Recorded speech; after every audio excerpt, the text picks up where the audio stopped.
Quick, like and subscribe for insane luck in every game.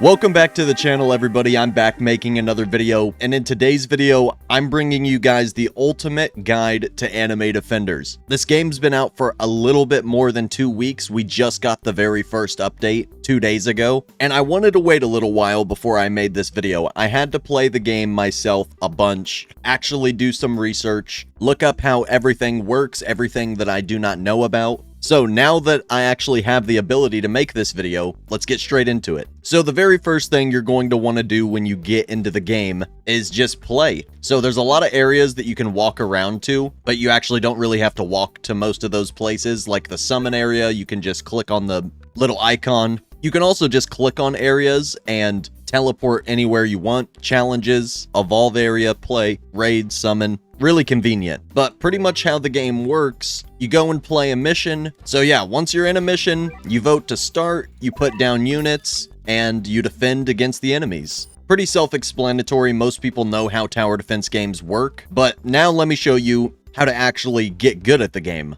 But just in case you didn't know this, you put down units right over here, and then you can upgrade them, sell them. You can use different hotkeys to upgrade them, sell them. You can also go over here to manage units, upgrade and sell your units here, or click on them, see their stats. And then if you click C, here is the stage info, everything you get for the stage. But yeah, like I said, pretty self-explanatory. You put down units, you upgrade them, it's just a tower defense. Now, obviously, later on in the game, it's going to get a little bit harder when you're going up against bosses and stuff on really hard missions. So it's not obviously that easy, just put down units and you win. So I got to show you how to actually get really good units now. So you need gems to actually summon units. There's no trading in this game yet. And to get gems, there's lots of ways. Right here in the time chamber, right by the summon, you can actually go in here and get AFK rewards. So if you're like an Xbox player or a mobile player that's not able to use macros, this might be one of your best ways to get some free gems. But if you are on a computer, you do know how to use macros, then what you're going to want to do is hit play and just continue playing through any mission that you can macro. I have a totally separate video on how to macro all of these missions. Pretty much what a macro is, if you don't know, it just repeats your tasks over and over again. So the macro just places down your units, hits the replay button, and then places down your units again, so you can farm the same mission all night long automatically with this macro. And then when you wake up, you have like 20,000 more gems, and you're a bunch of levels higher, all your units are a bunch of levels higher, and you have a ton of XP items. So yeah, like I said, I have a video on how to macro these missions. You can do any of these missions. You can do the legend stages and get all of these currencies and other stuff that you need for evolving units. We'll talk about that in a minute, but you can macro pretty much any mission that you're able to defeat. So like I said, go watch my macro video if you want to know how to do that. That is one of the easiest ways in this game to get a bunch of free levels, a bunch of free gems, and you don't even have to do anything. You just leave it running all night long, and then you come back to free rewards. So there's a bunch of other ways to get gems as well. Around the map, like right here, here is your collection. So the more different types of units you get some rewards for it. You also have the battle pass. Everyone has a free pass, so you'll get this leveled up a ton by macroing all night long. This is another big section of free rewards, leveling up the battle pass with macroing. And then there's also codes. There's tons of codes on all of their Twitters, on their Discord. I'll just give you a couple codes right now. This is one of the new ones because the update was late. It's late update, sorry, in all caps. There's also another code that's Slayer in all caps. They have a lot of codes over on their Twitter and stuff. So if you haven't redeemed them, that's a bunch of free stuff. And then also Quest. You can get extra rewards for this as well. Battle Pass XP and gems. And these quests get completed automatically a lot of the time when you're just macroing all night long.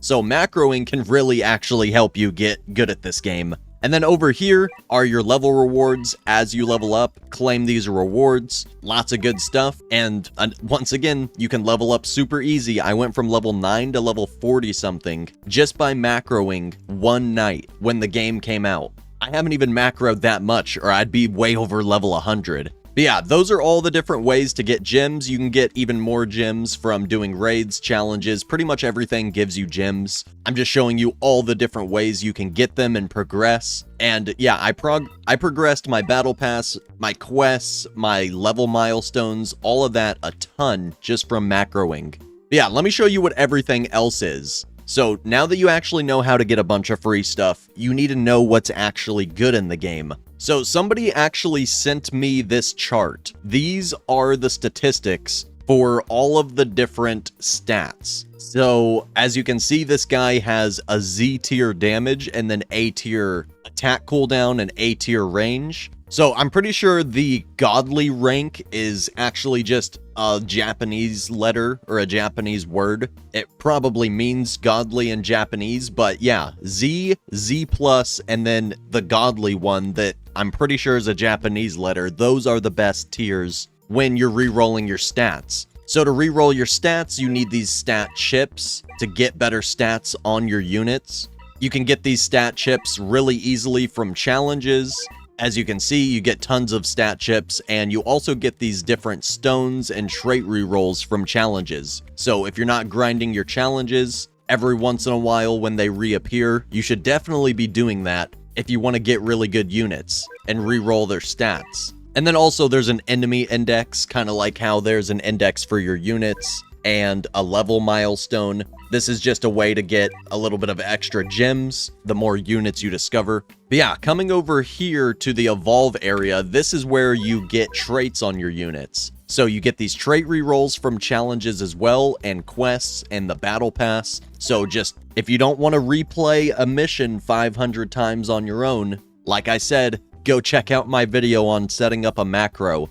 But yeah, for instance, if you click on the trait index, you can see all the traits. The ones down here are the very best. But I got a pretty good trait on this guy, plus 30% range. He can hit really, really far away. So I'll just leave it for now. I don't have the best traits, but I also kind of want to save my trait rerolls for when I have even better units, if I get a secret unit or something. So in here is where you evolve. You have to craft with these essence stones to make other stones. So yeah, as you can see, evolving a unit will make them really, really good, but I need some XP beans from the first world, so I'm going to have to go back to the first world and grind that a little while. And then I also need all these different stones, so I got to do more challenges. That's one thing I've been slacking on. And then over here, Ascensions. This just adds a starter unit. As you can see, all my units have 0 out of 3 stars. But yeah, you also need some weird items to ascend stuff. But yeah, some guys you don't need special items that require extra stuff to craft. Like for this guy, if I want to ascend him, I just need some Senzu beans from the first world. So yeah, once you macro a bunch, or you just play through the game and grind a ton and do your challenges and get a bunch of gems, then obviously you'll come over here, summon, try to get some mythics, maybe even some secrets. And then there's 2 really important units right now. This is the Spirit Wagon, the unit that gives you money. He's only an epic, so make sure to get one of those before you start auto-deleting epics. And then also get this new Blossom unit. This unit has a healing chakra passive, which pretty much unstuns your units, and there's new bosses that will stun your units forever if you don't have some sort of medical chakra unit, and this is the only unit that can actually unstun your other units right now. So Blossom and Spirit Wagon are really important, and they're only rares, so I just thought I would throw that in and mention that. Sometimes you need obscure units like this, not just all mythics and secrets. See, for super specific stuff like this, like a skin patch to evolve this mythic, like for instance, that is in the legend stages. As you can see, if you go to the first world of the legend stages on Act 3, that's where you get these skin patch items. So you kind of just got to find where to find certain stuff, like these broken swords. These are probably used for evolving a certain unit. Shadow traces, blood red armor. Yeah, this is obviously used to evolve this unit that you get right here. So yeah, that's pretty much the game so far. Like I said, they've only had one update, and it was called the 0.5 update, so it wasn't even a full update, and there's already quite a bit in the game.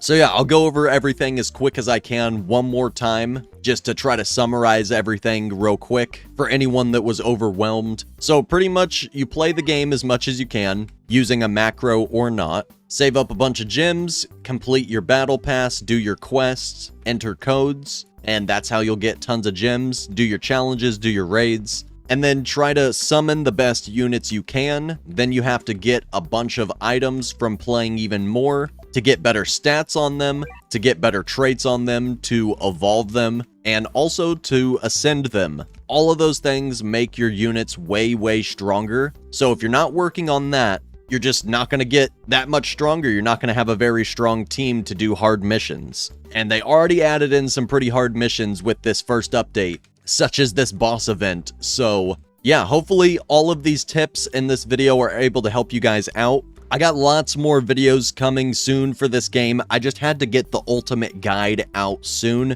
The first update just came out 2 days ago, and I did a little bit of research on the few things that I didn't know about the game. And yeah, I just had to get this video out now, but there's tons of other videos coming soon. If you guys have any ideas of your own, comment them down below, whatever you guys want to see me upload. Yeah, if you guys did enjoy the video, make sure to hit the like button, subscribe if you have not already with notifications on, and I'll see you all in the next one very soon. Peace out, everybody.